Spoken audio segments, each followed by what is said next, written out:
Article 250.148b addresses tapping service conductors. This section of the electrical code permits tapping service conductors to feed a subpanel under specific conditions. It is crucial to understand these requirements to ensure code compliance and maintain electrical safety. The allowance for tapping service conductors provides flexibility in electrical installations, especially when adding a subpanel to an existing service. However, this flexibility comes with important limitations to prevent overloading and potential hazards.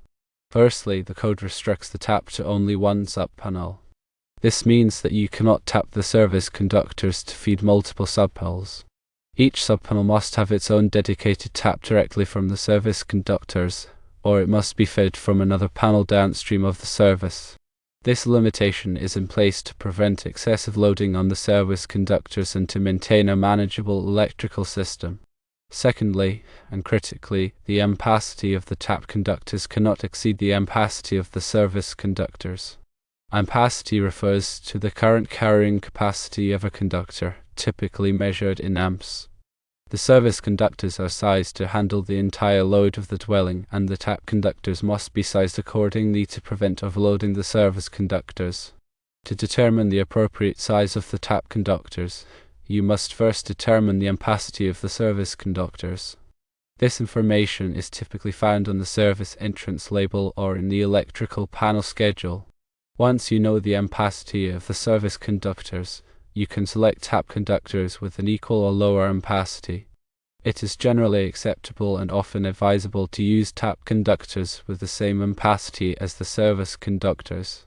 For example, if the service conductors are rated for 200 amps, the tap conductors feeding the subpanel cannot be rated for more than 200 amps.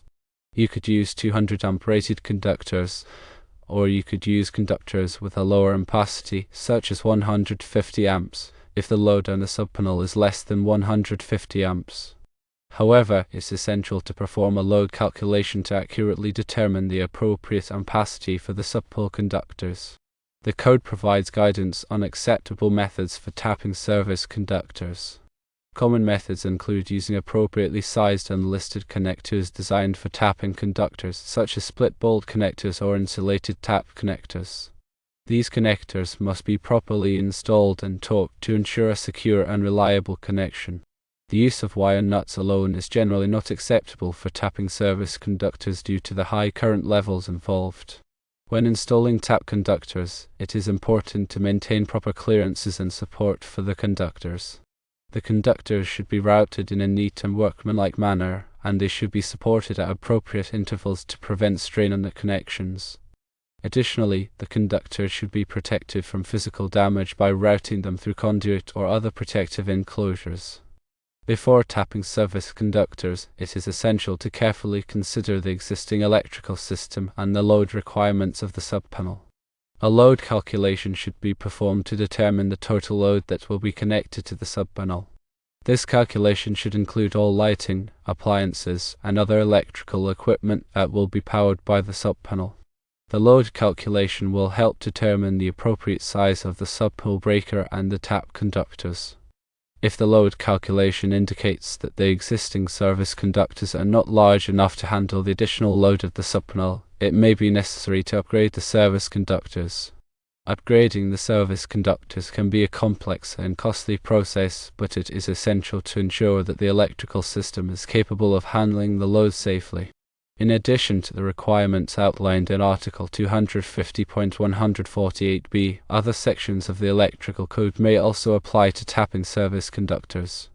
For example, Article 310.16 provides information on the ampacity of conductors based on their size, insulation type, and ambient temperature.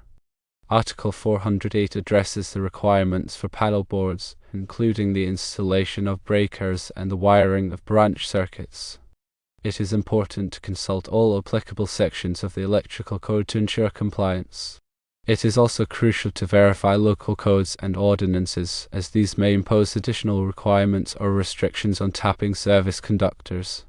Local jurisdictions may have specific requirements for inspections, permits, and the qualifications of electrical contractors. Always consult with the local electrical inspector or building department to ensure compliance with all applicable regulations. Tapping service conductors can be a safe and effective way to add a subpanel to an existing electrical system, but it is essential to follow all applicable code requirements and to perform the work in a safe and workmanlike manner.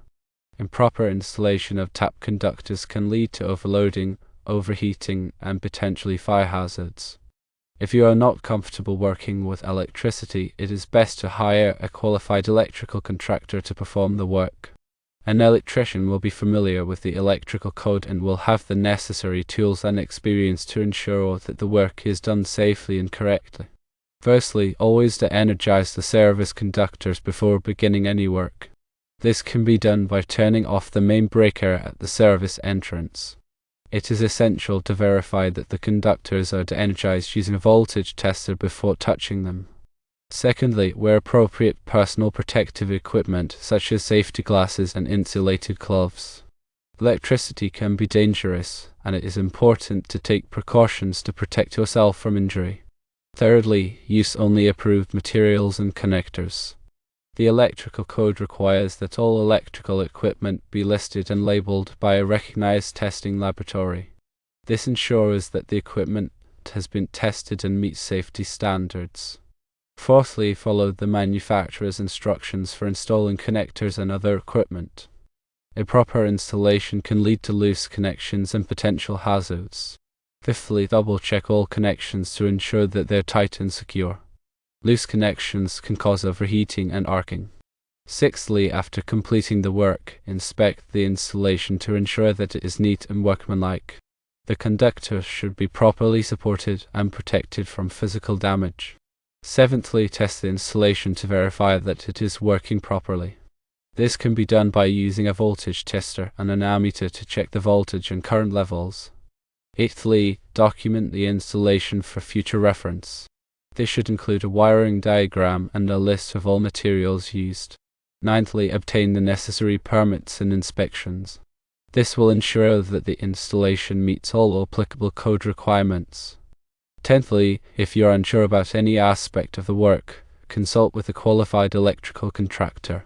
Electricity can be dangerous, and it is better to be safe than sorry. In summary, tapping service conductors for subpanels is permissible under the National Electrical Code, specifically Article 250.148b, with stringent conditions. The key takeaways are the limitations to a single subpanel per tap and the requirement that the tap conductor's ampacity must not exceed that of the service conductors. Diligence in load calculation, adherence to proper installation techniques using listed connectors, and compliance with local codes are paramount. Safety practices, including de-energizing circuits, using personal protective equipment, and thorough testing, are crucial throughout the process. When uncertainty arises, consulting a qualified electrician ensures safety and code compliance. By following these guidelines, electrical work remains safe, effective, and code compliant.